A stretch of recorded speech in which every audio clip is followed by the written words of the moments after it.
திமுகவுக்கு ஆதரவாக வாக்கு சேகரிக்க ஏப்ரல் 20 அரவிந்த் கெஜ்ரிவால் தமிழகம் வருகிறார்.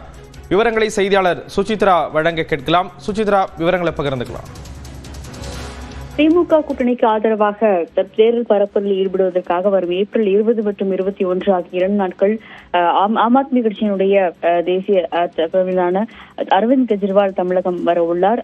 குறிப்பாக ஸ்டாலினை ஆதரித்து அவர் பிரச்சாரம் மேற்கொள்ள உள்ளதாக கட்சியானது அதிகாரப்பூர்வமாக அறிவித்திருக்கிறது. இந்தியா கூட்டணியின் தரப்பிலிருந்து ஏற்கனவே அதில் ஒரு பங்காக ஆம் ஆத்மி கட்சியானது இந்த முறை திமுகவிற்கு ஆதரவாக இணைந்து தேர்தல் பரப்புகளில் செயல்படும் என்ற ஒரு அறிவிப்பை ஆம் ஆத்மி ஏற்கனவே அறிவித்த நிலையில் தற்பொழுது முதல்வர் ஸ்டாலின் மற்றும் திமுக கூட்டணிக்கு ஆதரவாக பரப்புரை மேற்கொள்வதற்காக அவர் தமிழகம் வர உள்ளது மிக முக்கியமாக பார்க்கப்படுகிறது. 2 நாட்கள் தமிழகம் வர உள்ள நிலையில் அவர் முதல்வர் ஸ்டாலினை ஆதரித்து அவர் பரப்புரை மேற்கொள்வார் என்றும் ஆம் ஆத்மி கட்சியின் தரப்பில் தற்போது கூறப்பட்டுள்ளது.